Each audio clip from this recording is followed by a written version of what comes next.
பிறக்கும் முன் பிறந்த தமிழ் மொழிக்கு வணக்கம். வீரம் நிறைந்த தமிழக மண்ணுக்கு வணக்கம். இங்கு கூடியிருக்கும் அனைவருக்கும் என் இனிய வணக்கம்.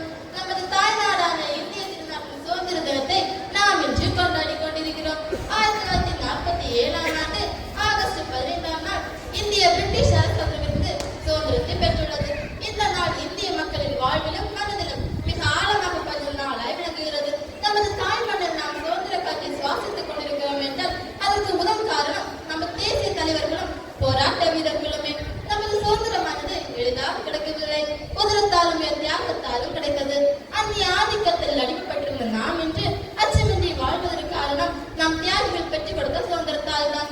மேலோர்கள் வெஞ்சிரையில் வீழ்ந்து கிடப்பதும் நூலோர்கள் செவிட்டதில் நோவதும் காண்களையோ என்ற மகாகவி பாரதியின் வரிகளுக்கு ஏற்ப பல தியாகிகள் தங்கள் வாழ்க்கையினை சுதந்திரத்திற்காகவே தியாகம் செய்தனர்.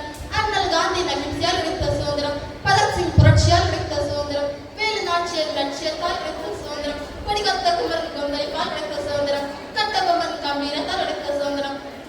தந்தனம் பாராமல் ஆண்களுக்கு இணையாக பெண்களும் சுதந்திர போராட்டத்தில் பங்கு பெற்றுள்ளனர். அன்னி பெசன்ட், வேலு நாச்சியார், தில்லையாடி வள்ளியம்மை, கடலூர் லஞ்சனி பெருமாள் போன்ற வீரர்களை நாம் இந்நாளில் நினைத்து பார்க்க வேண்டும். தேசத்தின் வாழ்வு தன்னை அழிக்க வந்த வெள்ளையர்கள் ஆட்கொண்ட போதிலும் அகிம்சை வீரம் என்று நடக்க போராட்டம் பெற்று தந்தது சுதந்திரத்தை. நாம் நண்பு மாணவ மாணவிகளை பெற்ற சுதந்திரத்தை நாம் ஏற்றுமைக்காக நாம் அனைவரும் கைகூர்த்து பேணி பாதுகாத்திடுவோம். என்றென்றும் ஜாதி மத மொழி என வேறுபாடு அனைத்தும் இருந்தாலும் நாம் அனைவரும் இந்தியர்கள். எனவே இந்த சுதந்திரத்தை ஒற்றுமையாக கொண்டாடி மகிழ்வோம் என கூறி முடிக்கிறேன். நன்றி, வணக்கம். வந்தே மாதரம்.